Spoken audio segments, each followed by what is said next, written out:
bonjour à tous. Aujourd'hui, on continue la mise en place des solives dans la future cuisine et salle à manger.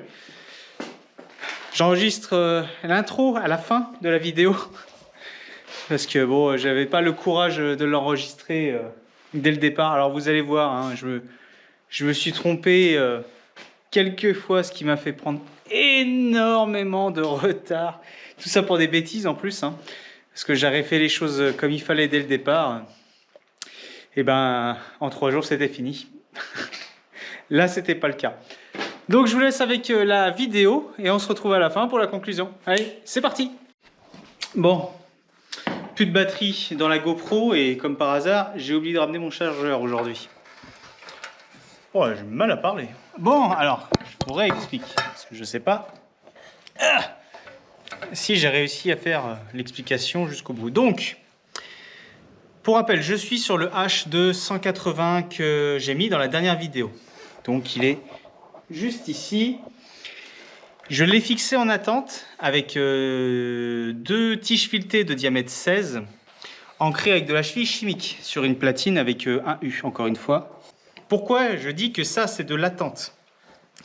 Tout simplement parce que c'est très léger comme fixation. Là, la poutre, il n'y a pas de souci. S'il n'y a pas de grosse charge dessus, elle tiendra. Le souci, c'est que après, là-dessus, il va y avoir les solives. Et après, potentiellement un plancher, donc que ce soit en OSB de 15 ou en OSB de 18. Et encore plus potentiellement, il y aura peut-être moyen de faire 2 chambres en haut. Donc il faut quelque chose qui tienne dans le mur, parce que s'il y a quelqu'un dans la cuisine en dessous et quelqu'un au-dessus et que la poutre se casse la gueule, ça va faire tâche un peu. Donc voilà, donc je vous explique maintenant comment je vais le fixer. Alors c'est très simple. J'ai percé les alvéoles des parpaings là, et je vais y mettre hop là, du fer à béton, du diamètre 16. Donc ça c'est très costaud, il n'y a pas de souci. Alors on va pas voir comme ça, je vais essayer de mettre la lumière. Hop là. Sur ces fers, j'ai soudé en perpendiculaire un autre petit bout de fer pour faire l'accroche dans le béton qui sera coulé là-dedans. Les 2 alvéoles, je les ai percés au fond là-bas pour y faire traverser une tige de 8. Et là, il y aura une autre petite tige de 8 devant. Pour que tout soit... hop là.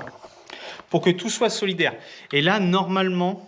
il n'y aura aucun souci parce qu'il y aura une platine fixée sur les fers à béton. On va faire des soudures bouchons et après ensuite la platine sera fixée en haut du H. Ce sera boulonné et soudé. Alors des boulons c'est pareil. Je ne vais pas prendre n'importe quoi comme boulon. Je vais prendre des boulons de classe 10.8. Donc 2 boulons classe 18, alors déjà rien que ça va bien le tenir. Plus ensuite ce sera soudé en plus à la platine, donc même si, ce qui arrivera jamais, même si les boulons pètent, la soudure retiendra quand même le truc. Mais encore une fois, hein, si les boulons pètent, il y a des trucs qui lâcheront avant. Ça, je vous le garantis. Bon, bah, je fais mon petit coup de ciment. Ensuite, je vais m'occuper... Hop là, du boisseau là, parce que ça n'a pas été très bien fait. Hein. Là, vous voyez, il y a... Hop là, il tient à l'échelle quand même. Là, vous voyez, il y a un petit boudin de ciment. En fait, c'est une petite tige de 6 qui vient dans le mur, mais il n'y a pas vraiment de scellement à proprement parler. C'est pour ça que je ne peux pas enlever... je peux pas enlever ces 3 solives là, parce que je ne sais pas si ça tient bien. Parce que ça c'est bétonné là, en dessous là. Ici c'est bétonné, mais je ne sais pas si c'est si bien ancré dans le mur que ça. Pour un peu, c'est les attaches des solives dans le mur qui retiennent tout le ciment là. Donc si j'enlève les solives et que j'ai pas soit pété ce petit bout de boisseau là, ou si je l'ai pas étayé, il y a de grandes chances qu'il se casse la gueule en même temps que les planches. Bon, bah, je fais ça et puis voilà, ce sera déjà pas mal. Allez, c'est parti.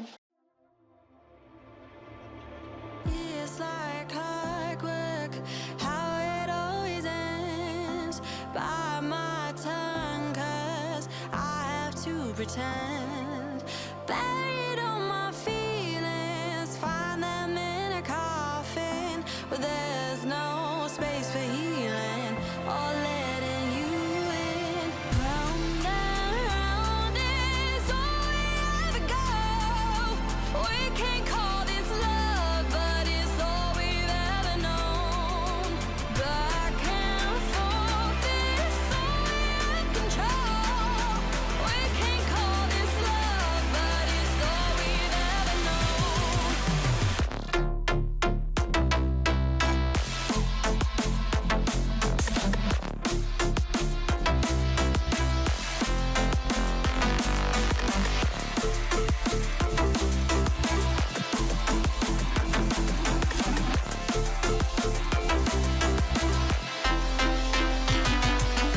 I've been hurting for quite some time. Words keep falling between the lines.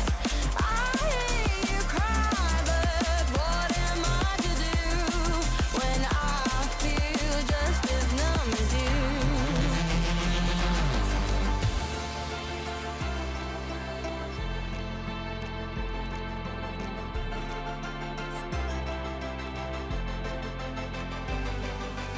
Round and round is all we ever go.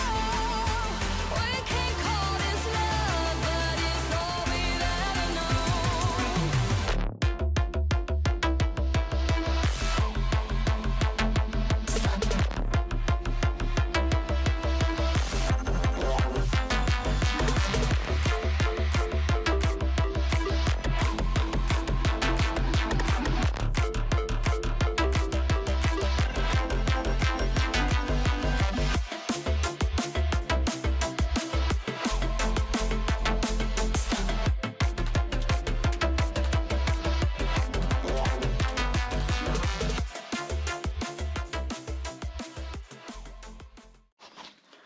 Bon, nouvelle journée sur le chantier. Alors, que je vous explique le programme aujourd'hui.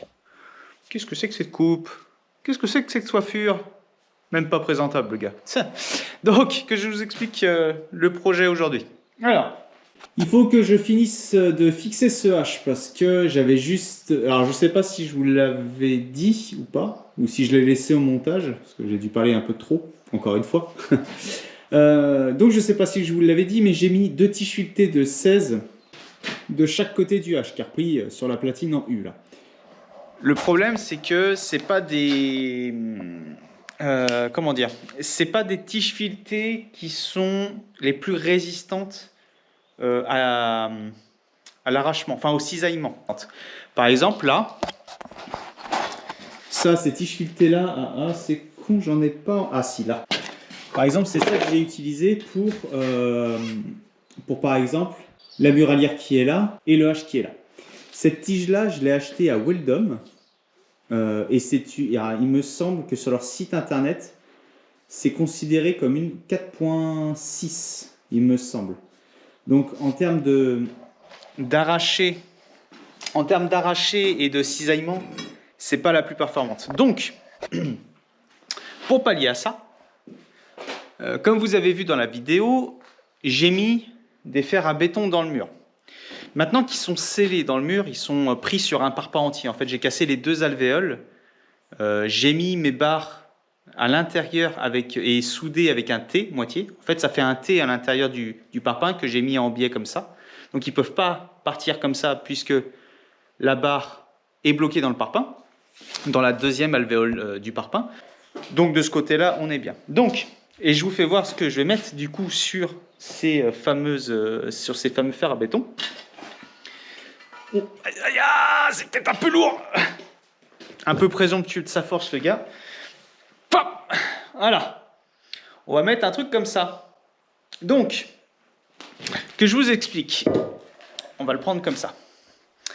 Donc ça c'est un U que j'ai récupéré encore une fois. En fait le U il me sert pour tout et n'importe quoi, hein, que ce soit pour les platines dans la cheminée ou la platine du H, là le U il est génial. Encore merci à toi Benoît qui me l'a donné.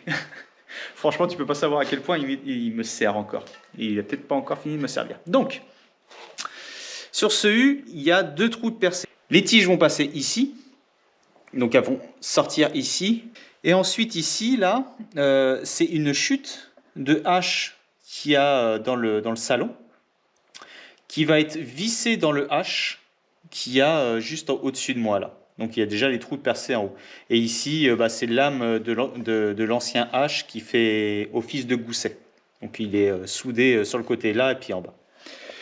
Et les vis, par contre, là j'ai acheté de la bonne vis parce que j'arrivais pas à en trouver, que ce soit à Weldom ou des trucs comme ça, puis j'avais pas envie de faire 36 000 magasins. Donc j'ai acheté ça sur le site, c'est Vis Express, il me semble. J'ai acheté de la vis de 10.9 en M12. Donc en termes d'arraché et cisaillement, c'est plusieurs tonnes. Donc ça va le faire. Excusez-moi. Donc ça à faire pour ce matin. Et ensuite, il faut que hop là, j'enlève les dernières solives avec le petit bout de béton qu'il y a là pour pouvoir mettre les solives avec mon pote qui devrait arriver cet après-midi et on va mettre ça à deux. Combien de temps? 6 minutes 30. Il faut que je fasse des intros un peu plus courtes. Les intros de mes journées en plus. Bien l'intro. Allez, bon c'est parti. Je fais ça, je soude, je visse tout comme il faut et puis après je m'occupe du reste. C'est parti.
Bon, ça y est, la première moitié du plancher au-dessus de la cuisine et de la salle à manger est fait.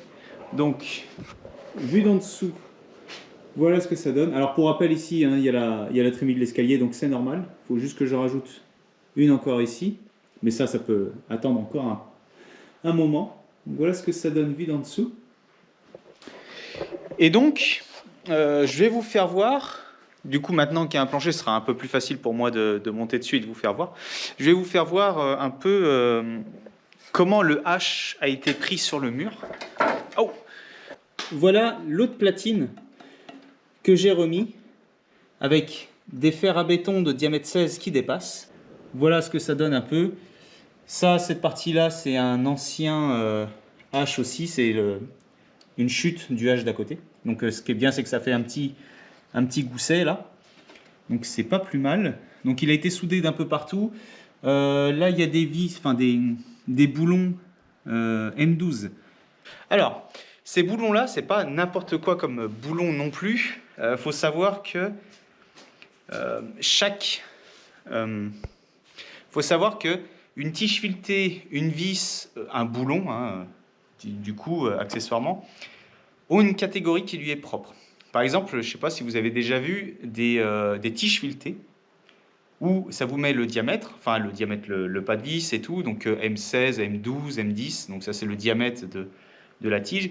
Et à côté, vous allez avoir un autre chiffre, par exemple 4.6, 8.8, 10.9, etc. En fait, ces chiffres-là correspondent à la capacité de cisaillement de la tige et de l'étirement. Alors, il me semble que le premier chiffre, c'est l'étirement et le deuxième, c'est le cisaillement.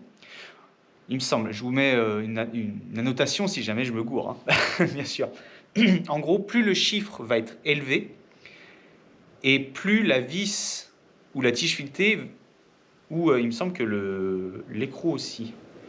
Enfin bref, plus la tige filetée ou la vis est capable de supporter une contrainte. Par exemple, moi, là, ces boulons-là, j'ai fait en sorte de prendre du boulon de 10.9. Donc c'est énorme, c'est plusieurs tonnes que ça peut résister. Donc avant que ces vis la pètent, là, franchement, ça va. Et puis surtout que là, c'est en étirement, c'est pas en cisaillement, là. Donc là, vraiment, c'est plusieurs tonnes en étirement, donc ça ne bougera jamais. Donc voilà. Parce que j'avoue que, en fait, avec juste les tiges filetées comme ça en 16, alors c'est des tiges que j'ai achetées chez Weldom, hein, c'est pas des trucs qui sont super quali, parce que c'est des tiges de 4.6 en capacité d'étirement et cisaillement. Donc là, c'est quelques centaines de kilos. C'est pas énorme. En fait, avec un plancher, ça aurait été vraiment juste, mais il n'aurait pas fallu mettre de charge dessus. Et comme j'envisage peut-être de faire 2 chambres ici, ou alors une chambre, ça n'aurait clairement pas suffi. Donc avec ma platine que j'ai fait, la prise avec des fers béton de diamètre 16, plus après les écrous, enfin les boulons en 10.9, là normalement ça tient. Et si jamais ça ne tient pas, si je vois qu'il y a quelques flanchissements et trucs comme ça, mais normalement ce sera jamais le cas, je ferai un petit corbeau en dessous du H, je casserai dans le parpaing et je ferai un support béton dessus, enfin un petit corbeau quoi. Mais normalement il n'y a aucune raison que ça bouge et je pense que je serai plus là que ce sera encore là ce truc là.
Et c'est à ce moment précis qu'il vient de se rendre compte qu'il a fait une erreur qui va lui coûter pas mal de temps.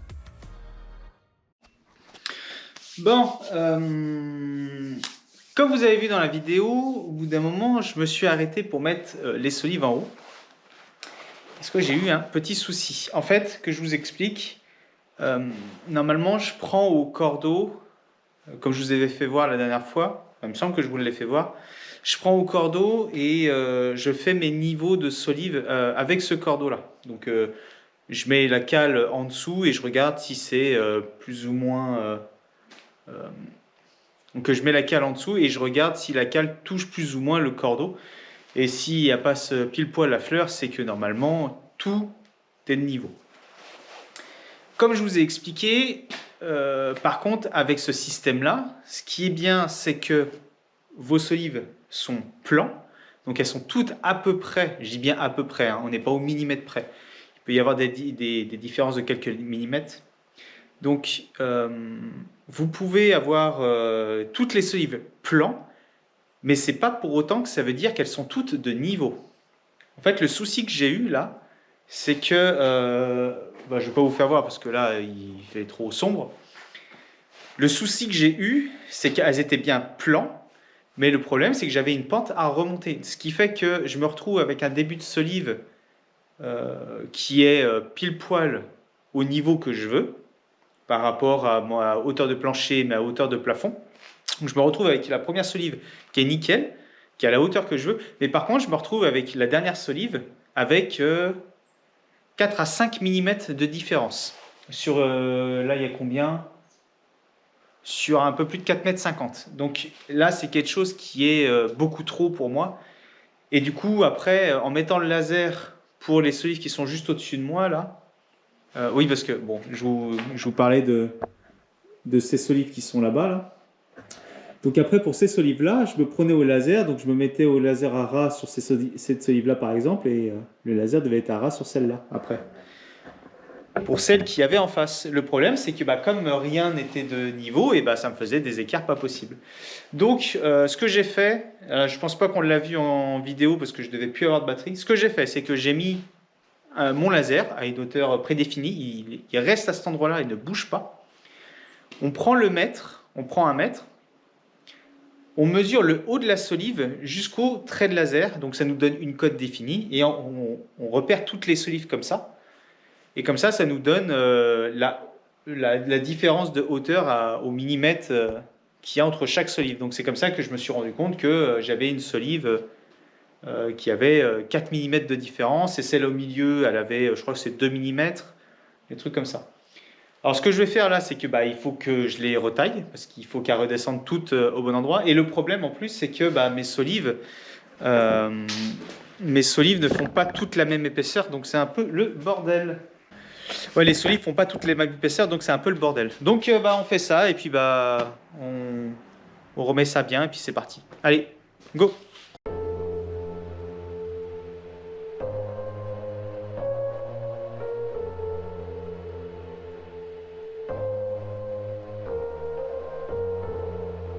Maybe I'm an alien.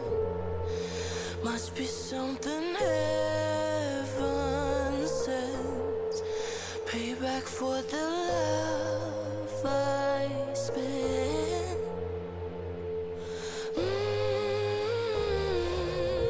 Oh my, this time I'ma keep it gon' stay fucked up, feel so good.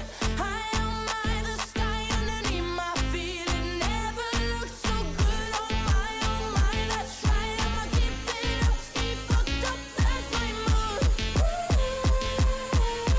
Oh my euphoria.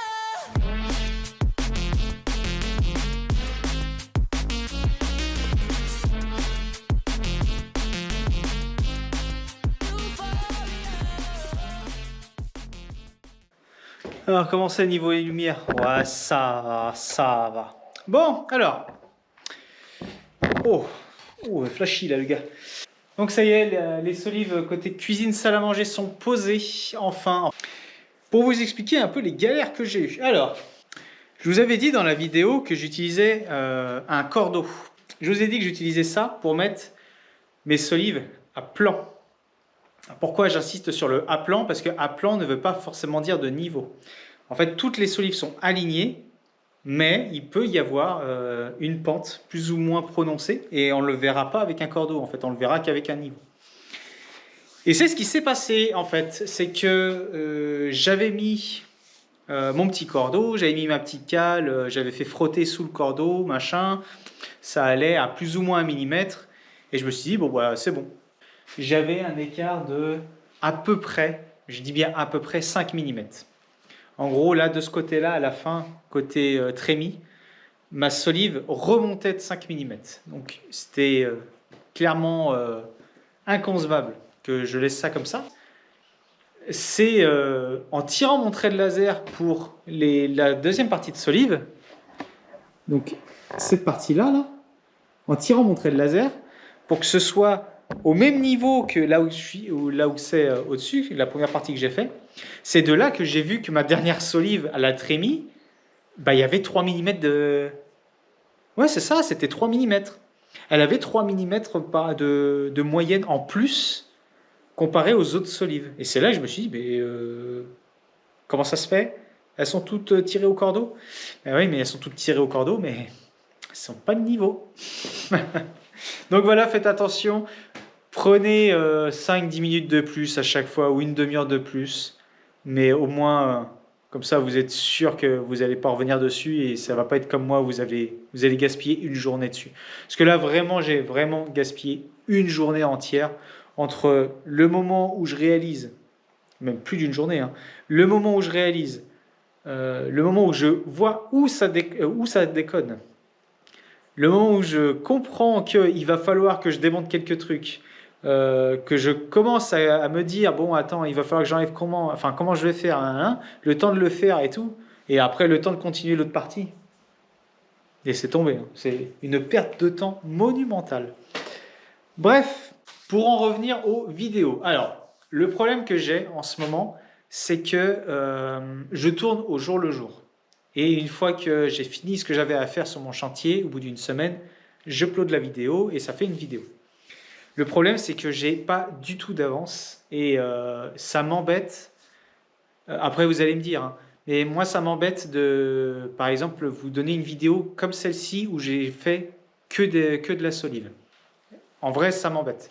Donc, je ne sais pas ce que vous en pensez, vous, mais moi, ce que j'aimerais bien faire, c'est refaire une pause de 2-3 semaines là. Alors oui, en plus, j'ai pris 2 semaines pour faire cette vidéo-là, parce que je ne vous explique pas avec toutes les... Enfin bref, c'était compliqué, les solives, croyez-moi. Donc, ce que j'aimerais bien faire, c'est prendre 2-3 semaines pour avoir un peu d'avance, pour pouvoir faire autre chose, et sans forcément de me dire que j'ai une deadline, il faut absolument qu'à la fin de la semaine, ce soit sorti. Donc, là, par exemple... au moment où je tourne cette fin de vidéo, on est lundi. Alors, je vais essayer de poster maintenant les vidéos le mardi, parce que j'ai vu que vous êtes quand même plus nombreux à regarder ce jour-là dans la semaine, sur les coups entre 18 et 20 heures. Donc, c'est pareil, dites-moi dans les commentaires si ça vous va comme ça, ou si vous voulez des vidéos le dimanche ou un autre jour. Là, je vais essayer de faire un test le mardi, puis on va voir comment ça se passe. Donc, par exemple, la semaine prochaine, enfin cette semaine du coup, au moment où je tourne la vidéo, je vais commencer à monter la baie vitrée en kit de chez Castorama. Alors quand je vous dis en kit, c'est vraiment en kit, hein. C'est moi mon cadre, il est dans un carton. On m'a filé des rivets pop, des vis et tout. C'est à moi de me démerder avec ça. Donc je pense que ça déjà, ça va vous intéresser, si jamais. En plus, c'est une baie vitrée qui est pas chère. Si vous pouvez avoir un modèle sur ce qu'il ne faut surtout pas faire quand on monte une baie vitrée, je vous la donne avec plaisir. Donc voilà, ce que j'aimerais bien faire, c'est prendre 1 ou 2 semaines pour... Enfin, non, pas 1 ou 2 semaines, 2 ou 3 semaines pour faire un peu d'avance dans les vidéos. Parce que là, par exemple, je vais faire la baie vitrée, comme je vous ai dit.